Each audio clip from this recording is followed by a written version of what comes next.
This podcast is powered by the pros at Paschal Air Plumbing and Electric. Arkansas owned, Arkansas operated. GoPaschal.com. As we welcome in Michael Brown, that SEC podcast appears regularly on the Paul Feinbaum Show. Mike, appreciate you joining us this morning. I guess Arkansas could maybe use a dose of that this upcoming football season, and maybe they got a little bit of it with Taylen Green, who I know you're high on. What are your impressions of watching him, maybe hearing about him from sources, and what kind of quarterback he could be for Arkansas this fall? Yeah, well, I should preface everything I say with I was very high on KJ last year. I love KJ, and we all know how that worked out. But new year, new season, of course, and thanks to Bobby Petrino, some optimism for Arkansas offense. And just what I'm hearing behind the scenes, I mean, they really think they've got a steal in Taylen Green. And I didn't realize this, Ty. I don't know if you did, if you were aware of this or not, but no one returns more production in terms of receiving yards in the SEC than Arkansas at 93%. So Taylen Green, if he's what he's cracked up to be, he's going to have the weapons. I think obviously we all know it's going to come down to how much improved that offensive line could be, because I think that's going to be the most critical thing for Arkansas this season. Yeah, and you think about that production room. I mean, you got Armstrong's my favorite of the bunch, but him, Tesla, Satania, and then, of course, Luke Hasz is the tight end. You like what you saw from Washington. So they do have some guys, at least the continuity. You mentioned Bobby Petrino there, Mike. He kind of made it known when he got to Arkansas that Jimbo kind of didn't really take the shackles off. It seems like Pittman's letting him kind of do his thing. How much of maybe an offensive improvement can we see with him not really having anyone in his ear telling him what to do all the time, maybe? Right, and I think that was kind of all the drama and all the disappointment, I think is a kind word to if you're explaining Texas A&M football over the years. But even last year, I think something that's kind of flown under the radar, I think because A&M didn't do so well, most people assume, well, heck, Bobby Petrino, I guess he didn't do a good job. But that couldn't be further from the truth. I mean, they had to start 4 different quarterbacks, yep. And it wasn't because any of them were no good. It's because they kept getting hurt, and yet they averaged over 11 more points per game in Bobby Petrino's only season. And I think that's pretty remarkable when you have to start 4 different quarterbacks. So I think he did a heck of a job. And like you said, I mean, get Jimbo as far away from an offense as you possibly can, and you better believe he's not going to have any influence on what they're doing in Arkansas this year. So I think Bobby Petrino could be the hire of the offseason. Well, I know Arkansas fans would love for you to be correct there. As we're talking with Michael Brown, that SEC podcast appearing regular on the Paul Feinbaum Show. Mike, recently there's been a couple things that have come down the pipe, starting with the college football playoff and the schedule there and the bowl games. How close are we to bowl games not mattering at all, and maybe we see a complete overhaul and change within the bowl system?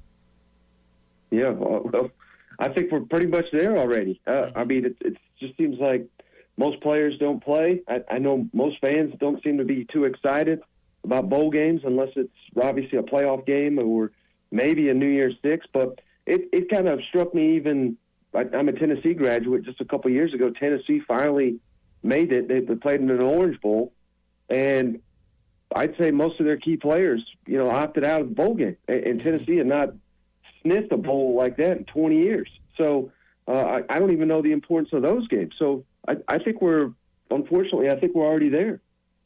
So I think a thought on like the television revenue, one of the things that is going to be, or at least presented, possibly required, is to participate in postseason games. Is that something that you would like to see possibly drawn up when things kind of shake out with how the new NIL is structured? Not necessarily, because, again, I know people like to harp on the players. The players are opting out, this, that, and the other, but we don't get mad at the coaches. I mean, the coaches up and leave. If we're going to have provisions that the players have to stay, I'm fine with it as long as we have provisions that the coach has to stay. And I guarantee you, Ty, they'll never have a provision like that because these guys are already on to the next job. So I don't know. I just don't feel like we should hold the players to a standard that we don't hold their leaders to. Mike, speaking of coaching changes, we've seen quite a change these last couple years within legends in both basketball and football. You think about Nick Saban recently retiring. I know Miss Terry had some comments that kind of lined up with what I was thinking why he kind of retired. We see Coach K, Roy Williams, Jay Wright exit basketball. Maybe Dan Hurley's out the door. You think colleges, with the way things are now, can keep great coaches from either leaving for professional leagues or retiring altogether? Well, it's certainly a time of so much change. It probably is difficult to manage, but at the same time, you have people like Lane Kiffin that take advantage of it. So it's very hard for me to feel bad for these guys, Ty. I mean, basically everybody in the SEC is making $7 million. Yeah. And I'd say about 3 of them are worth it. You know what I mean? So, again, and we all sit here and we mock Billy Napier, and if he gets fired, I think, which he probably will, he'll probably get like $15 million to go away. You know, so Jeez. Again, is it rough for these guys? Sure, but would I trade places with them tomorrow? Yes, I would. So again, I don't feel too bad for them. Mike, to go on that, because you make a great point, Kirby Smart basically said the exact same thing what you said. It's like we got assistant coaches that are set for life now. I'm paraphrasing, but I remember a conversation he had with the Atlanta Journal-Constitution a month or so ago, and I kind of like you. I don't necessarily feel bad for coaches. I bring up Kirby. Who's Georgia's biggest competition standing in the way of the SEC championship this year? Oh, man. Yeah, that's a really good question. I hate to say it because I don't think they're just going to run through the SEC, but I mean, I think the true answer is probably just Georgia, and just if they can, not lose focus, not get banged up. But there's so much hype with Texas. I'm not buying it. I think Ole Miss is right there. I think Ole Miss is the second best team in the SEC right now, but they got Lane Kiffin as their head coach who can't win a big game. So that's holding them back. But we'll see what DeBoer looks like at Alabama. It could be Alabama again. But I think it truly is Georgia and everybody else, particularly with Carson Beck coming back for another year.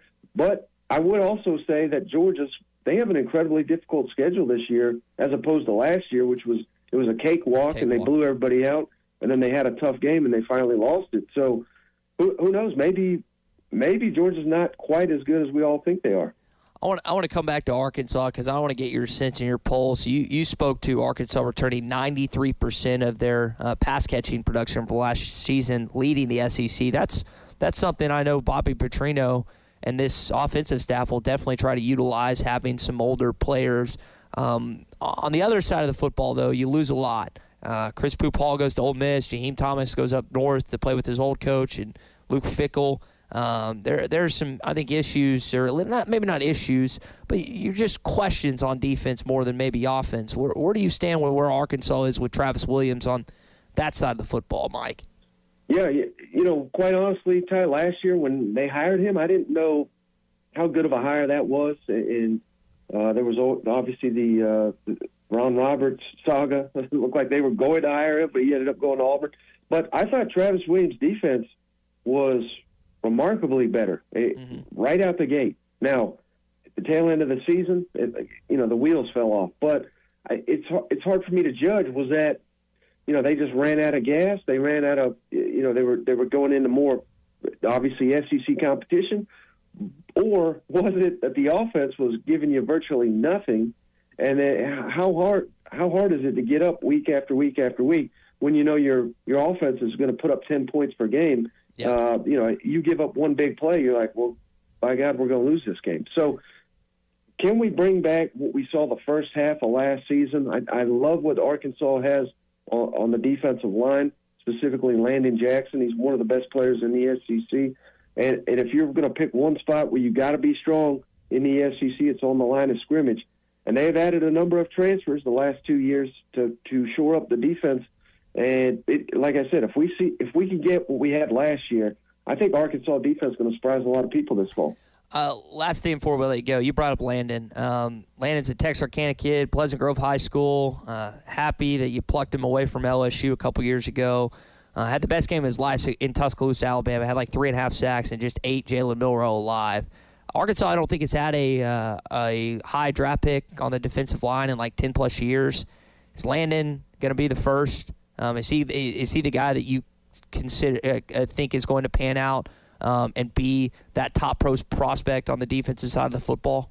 Without a doubt. And he's first off the bus team award as well. I mean, down at Media Days, he was down there last year. My co-host, Cousin Shane, I know you know him well.